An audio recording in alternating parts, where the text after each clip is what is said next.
Hoje nós vamos falar sobre Israel na história da salvação e entender o que aconteceu com Israel, especificamente naquele evento Cristo, quando Jesus veio à Terra e pregou o Evangelho de salvação. Então fica aí com a sua Bíblia aberta nos capítulos 10 e 11, que hoje a gente vai fazer já um panorama aí desses capítulos um pouquinho diferente do que foi no outro vídeo. Exatamente. No capítulo 9, no vídeo anterior, uma das coisas que a gente ficou entendendo é que Deus ele elegeu algumas pessoas para a salvação. Israel era o primeiro povo eleito de Deus, né? Eles tinham uma promessa a partir de Abraão, que depois foi se renovando também em Davi. E depois, né, quando vem Jesus, essa eleição se estende agora aos gentios. E agora Paulo vai explicar como é que os gentios chegou à salvação através do que aconteceu primeiro com Israel. Eu achei interessante ele fazer isso para uma igreja que é gentílica. Exatamente. Lembra do contexto lá de Roma, né? Os judeus tinham sido expulsos, então agora a gente tem em 54, né? Isso. Então agora a gente tem uma igreja predominantemente gentílica, mas que agora os judeus estavam voltando, então como tinha essa tensão entre os gentios e os judeus, ele vem explicar tudo isso até para, digamos assim, de uma forma indireta também amenizar essa tensão, essa rivalidade, e explicar que tanto os judeus quanto os gentios, desde que incircuncisos no coração, faziam parte do povo de Deus. Isso é importante, Zé, porque pelo fato de a gente hoje gozar da salvação em Cristo Jesus, a gente ter fé, a gente não pode desprezar o povo de Israel. É isso que Paulo está querendo deixar claro para os romanos. Vocês não podem desprezar o povo de Israel. Porque o que acontece geralmente é o seguinte, nós temos na história da igreja cristã o antissemitismo, né? Muito forte, de a igreja ter perseguido os judeus, inclusive um dos pais da Reforma Protestante foi conivente com a perseguição de judeus, que foi o próprio Lutero. E até hoje a gente ainda encontra muitas pessoas que têm essa inimizade com Israel e acham que o que eles estão passando estão merecendo, aquela coisa toda. E Paulo, nesses 2 capítulos, vai abordar, bem, peraí, a coisa não é assim, a gente não tem que rivalizar com eles. Na verdade, vocês são fruto, vocês alcançaram a salvação porque alguma coisa Deus fez com Israel. E aí nós vamos explicar isso nesse vídeo. Exatamente, é importante colocar isso em pauta. Né? Exatamente. Né? E aí então Paulo, a partir do capítulo 10, ele vai dizer: irmãos, o desejo do meu coração e a minha súplica a Deus em favor deles para que sejam salvos. Por que Paulo fala isso? Porque Paulo está querendo mostrar, olha, eu desejo, eu oro, eu daria até minha vida, como ele disse, né, no capítulo 9, pela salvação dos judeus. Por quê? Porque Deus ele resolveu trazer sobre Israel um endurecimento. No capítulo 9, Paulo fala, por exemplo, que Deus endureceu o coração de Faraó. Sim. Lembra lá da história das 10 pragas, né? Que Deus pede para Moisés tirar o povo do Egito para levar para o deserto, para adorá-lo. E aí toda vez que Moisés ia pedir essa autorização de sair para o faraó, Deus endureceu o coração do faraó, ele não permitia aí vir uma praga. Não é? A mesma coisa vai acontecer com Israel. Houve um endurecimento também no coração de Israel. Tem várias profecias que diz, por exemplo, que esse endurecimento se deu em forma de cegueira. Né? Deus vai dizer nos profetas assim, olha, eu vou dar olhos para eles verem, mas eles não vão enxergar. Pregue, eles não vão ouvir. Isso aqui frustrante. Jeremias, né? Inclusive Jesus, lá no capítulo 13 de Mateus, fala sobre isso, né? Quando ele vai falar da parábola das sementes, e aí os discípulos não entendem muito bem aquela parábola, e aí Jesus diz, olha, a vocês é dado de entender, a eles não. Exatamente, é mistério. Então, esse endurecimento que veio a Israel foi em forma de eles não conseguirem interpretar Jesus dentro de todas as profecias do Antigo Testamento. Exatamente, e até Jesus como o cumprimento da lei, que é o que ele afirma aqui no 10:4, né? Isso. Porque o fim da lei é Cristo, para a justiça de todo aquele que crê. Exatamente. Então, eles não conseguiram enxergar em Jesus o Messias. Algumas pessoas tiveram isso, foi dado até para que essas pessoas primeiras pudessem ser os propagadores. E a gente vê interessante, por exemplo, acontecer que isso é uma das coisas que incomodou muito alguns judeus. Os primeiros a ter fé em Jesus não foi nem só os discípulos de Jesus, foi os samaritanos. Você tem no capítulo 4, por exemplo, quando Jesus passa por Samaria, ele prega uma samaritana, ela vai na aldeia, traz algumas pessoas e eles acreditam de fato que Jesus é o Messias. E lembrando que tinha uma rixa antiguíssima entre os judeus e samaritanos. Exatamente. Desde a época, antes da queda até de Samaria. Né? Então, uma rixa histórica de 400 anos só. Exatamente. Então, esse endurecimento, essa cegueira se dá, e aí Deus abre os olhos de outros. Né? E esses outros são todos aqueles que creram em Cristo Jesus. Até os próprios discípulos, a gente pode dizer assim que eles tinham altos e baixos, né, de fé, e eles vão crer de fato que Cristo é o cumprimento da lei, que ele é tudo aquilo que dizia ser depois da ressurreição dele. Exatamente. A gente tende a elogiar os discípulos, admirá-los, aquela coisa toda, mas quando a gente vai fazer um estudo mais detalhado da trajetória da fé desses discípulos, a gente vê esse altos e baixos que eles vai estar comentando.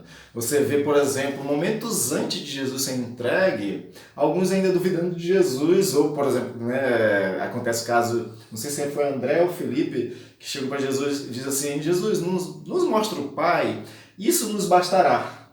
Né, para que a fé possa alcançar. E aí Jesus meio com uma fala meio até triste, diz: poxa, há tanto tempo estou convosco e não vistes o Pai, quem vê a mim vê o Pai. Né? Mas aí você observa nessa passagem de que eles que são judeus também não estavam ainda com os olhos totalmente abertos. Exato.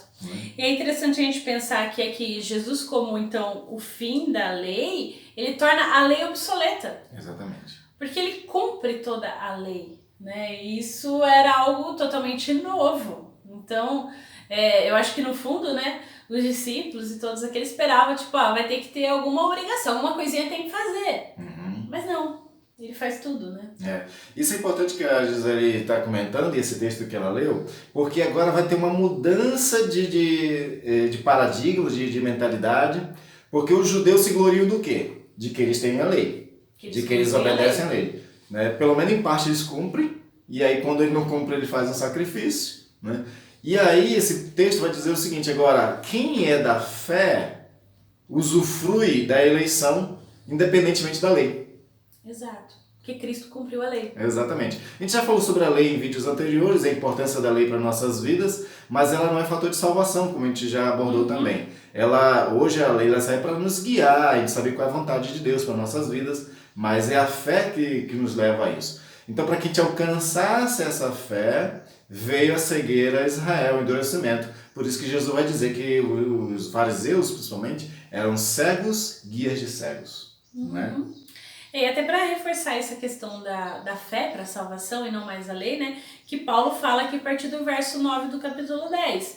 Se com a tua boca confessares Jesus como Senhor e em teu coração creres que Deus o ressuscitou dentre os mortos, serás salvo, porque com o coração se crê para a justiça e com a boca se confessa a respeito da salvação.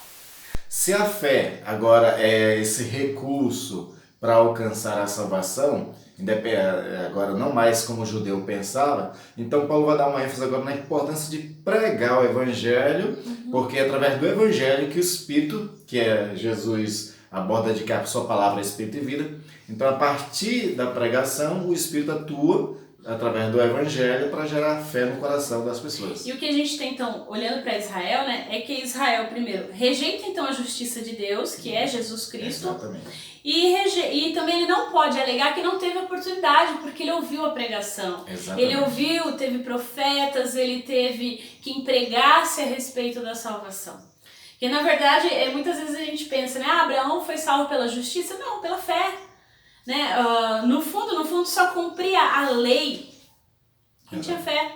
Exatamente. No fundo é isso, porque na verdade é um círculo contrário, porque o que entendia-se muitas vezes o judeu pensava: se eu cumprir a lei, se eu levar o sacrifício, eu estou salvo. Na verdade não, você fazia isso pela fé. Então, tendo essa questão da pregação agora como ênfase, o que vai se preocupar esses discípulos? Em pregar o Evangelho. E segundo o Atos dos Apóstolos, a gente acredita de que todo Israel foi evangelizada. E, na verdade, Atos chega a ser ousado, Lucas, né, que escreve Atos, chega a ser ousado dizer que o mundo conhecido daquela época foi todo evangelizado. Né? E a gente tem dentro da história, alguns escritos da literatura, de fato de que esses pregadores primeiros da igreja primitiva, eles criaram muita confusão no mundo. Confusão no sentido de que eles levaram o evangelho, ela chegou a muitos lugares. O próprio Império Romano, ninguém pode dizer que não foi evangelizado naquela época. Né? Lucas, ele é sensacional porque ele termina Atos dos Apóstolos mostrando o evangelho chegando ao coração do Império. E antes de o evangelho chegar em Roma, ele também teve uma outra estratégia, né, os apóstolos. Quando eles pregaram no dia de Pentecostes, num dia em que tinha judeu de várias regiões do mundo que iam para as festas, né, que começava lá na Páscoa e terminava com Pentecostes. Então eles ficavam ali uns 50 dias ali naquela região. E aí eles voltaram. Quando essas pessoas que se converteu 3.000 pessoas, lembra? Dessas 3.000 pessoas, muitas delas eram de outros lugares, quando elas voltam com a fé. E elas voltam pregando. Por isso que o Nuco já lia também Isaías, né? E você vê, por exemplo, Paulo chegando em Éfeso, chegando em outros lugares, e algumas pessoas já crendo também. A própria igreja de Roma, é bem provável que tenha saído dessa época de Pentecostes, porque não foi Paulo que plantou, não se sabe bem a origem dela. Exato. Então, para reforçar essa questão da importância do evangelho deveria ser pregado, porque a pregação que gera a fé, aí Paulo vai lembrar de um texto onde diz assim: a voz dele se espalhou por toda a terra e as palavras dele alcançaram os confins do mundo. Então essa é uma grande importância de a gente continuar pregando o evangelho. E aqueles a quem Deus abriu o coração, abriu os olhos, esses vão ter fé, né? E aí Paulo volta à questão dos judeus. Ou seja, se os judeus não creram, isso tem um motivo. Qual era o motivo? No vídeo anterior, a Gisele lembrou de um texto onde uma mulher cirofenícia vai atrás de Jesus para pedir cura. E aí Jesus diz assim que não era bom tirar o pão, né, dos filhos para dar os cachorrinhos. Ela diz assim, mas nós comemos da migalha. Na verdade, o que Deus fez foi tirar realmente o pão da boca dos filhos. Não deu só migalhas. Né? Agora já basta.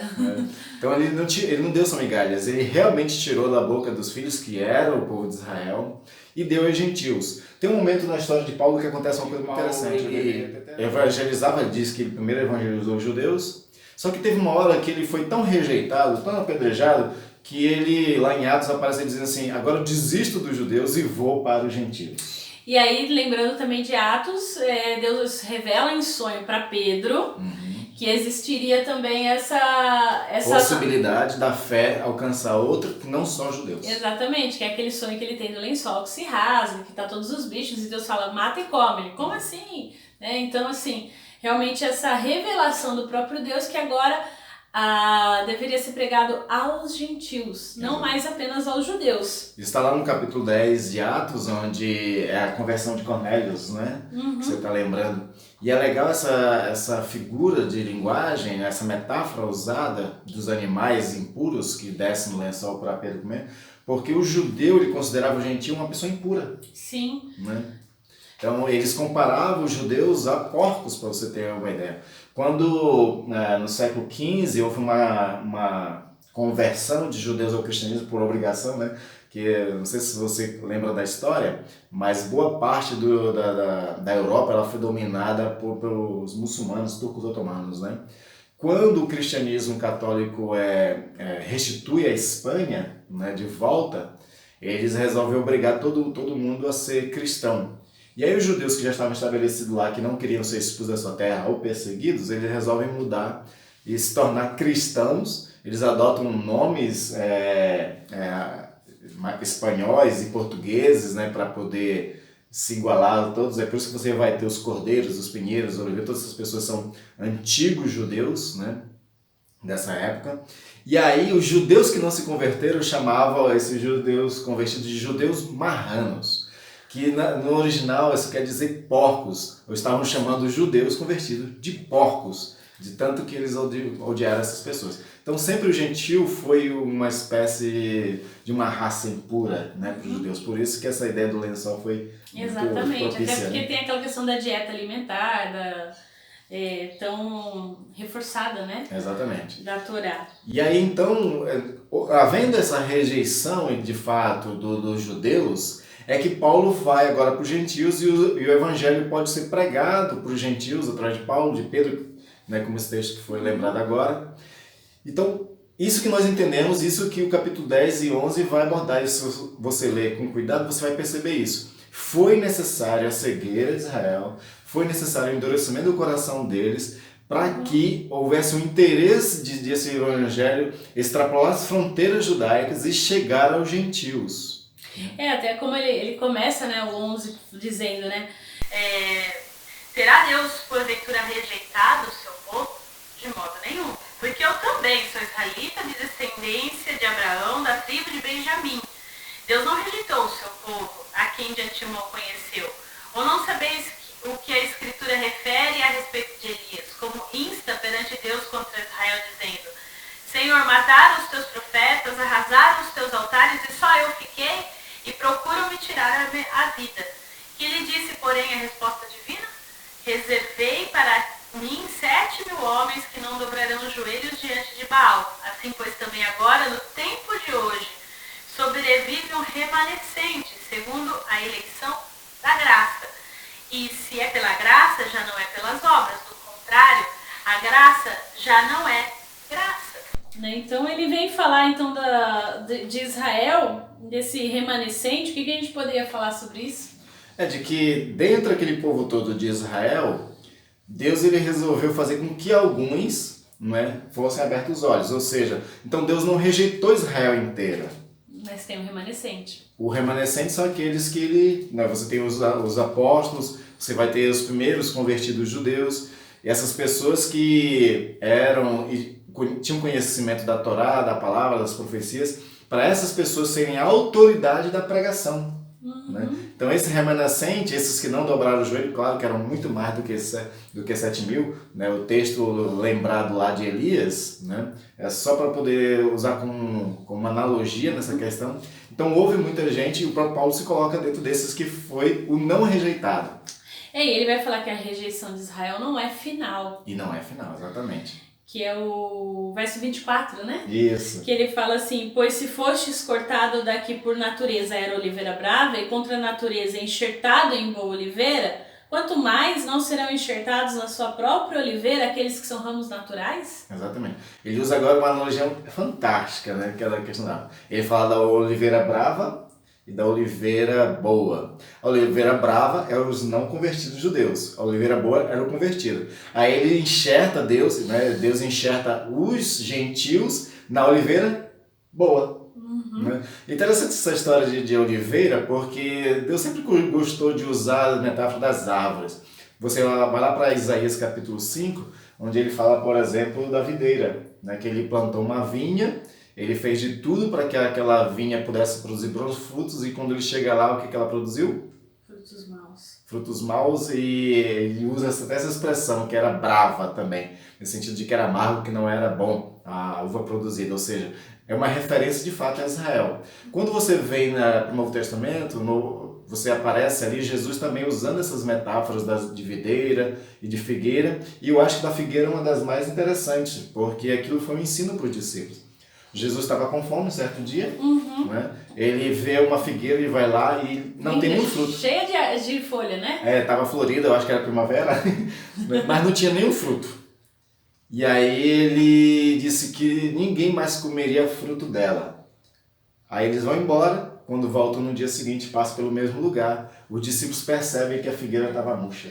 É interessante isso, porque a gente pode ler Israel com a lei. Ah, a gente tem a lei, né? Então tem toda uma beleza cerimonial, mas que no fundo não produzia frutos mais. Exatamente, né? E era exatamente isso que era o ensino que Jesus queria dar para os discípulos, ou seja, aquele que não produz fruto vai se secar. E isso já era uma figura de linguagem para falar do povo de Israel, que eles iam ser essa figueira seca, que ninguém mais ia poder mais comer fruto delas. E aí Jesus, ele mesmo se torna uma árvore, ele vai ser a videira verdadeira, e nós vamos ser os ramos nessa videira, que devemos produzir o fruto que Israel não produziu. Exatamente. Né? Só que Paulo usa uma analogia interessante, que ele fala da questão do enxerto, né? Que nós somos enxertados na videira. Pra gente que hoje mora nas cidades é um pouco difícil entender esse conceito, né? Mas é um conceito muito típico daquele período e de quem mexe com a agricultura. Exatamente. Né? Você, para formar uma outra árvore, por exemplo, a mexerica, você vai fazer um enxerto de limão na laranja. Quer dizer, então, para gerar um fruto, né? Pra gente é um pouco diferente, mas é essa a ideia, né? De você enxertar ali e ele vai fazer produzir, né? Ele é o Todo-Poderoso. Isso é legal que você está abordando agora, porque nasce algo novo nesse enxerto, né? Sim. E o novo é a igreja, que é uma coisa que Israel nunca esperava, não é? E o que é a igreja? A igreja, como a gente falou no vídeo anterior, é o novo Israel. É essa união entre gentios e judeus, que agora é um único povo, como Paulo fala em Efésios 2. Né? Exatamente. Mas aí essa oliveira, ela não vai ser rejeitada, e aqueles que foram cortados, não vai acontecer o fim deles como seria da parábola lá da videira de Jesus. Diz que quando aquele que não dá fruta é colado e cortado fora. Nesse caso aqui da oliveira, os que foram cortados, eles podem ser enxertados novamente. Ou seja, Deus não abandona Israel. É por um tempo momentâneo. Lembra lá do faraó que nós citamos? Ele foi endurecido o coração até a nona praga. Na 10ª praga, enfim, ele libera o povo de Israel. Ou seja, Deus não mais endureceu o coração dele para que continuasse mantendo o povo de Israel no Egito. Da mesma forma está acontecendo com os judeus. Os judeus também vão estar ouvindo o Evangelho. Agora, muitos interpretam na questão escatológica de que no final dos tempos vai haver uma conversão em massa de judeus, aquela coisa toda, né? Só que na verdade, o próprio Jesus diz assim, que quando ele vier, aí o povo de Israel vai olhar para o céu e vão ver aquele que eles transpassaram.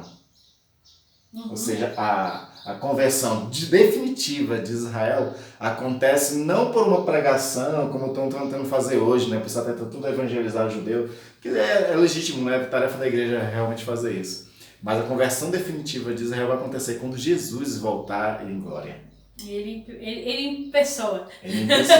Aí quando eles virem aquele que eles transpassaram, aí que eles vão crer. Então, pra gente finalizar esse vídeo, eu acho que é impressionante porque Paulo, assim, então ele vem aqui até o capítulo 11, falando, digamos assim, de doutrina, ele vem explicar, e aí ele encerra o capítulo 11 com uma doxologia, com um hino de adoração, porque a partir do 12 pra frente ele vai mostrar como aplicar tudo isso que ele falou, então vai ser já uma teologia prática, e ele termina, né? Ó profundidade da riqueza, tanto da sabedoria quanto do conhecimento de Deus. Quão insondáveis são os seus juízos e quão inescrutáveis os seus caminhos. Quem, pois, conheceu a mente do Senhor? Ou quem foi o seu conselheiro? Ou quem primeiro deu a ele para que ele venha a ser restituído? Porque dele, por ele e para ele são todas as coisas. A ele, pois, a glória eternamente. Amém.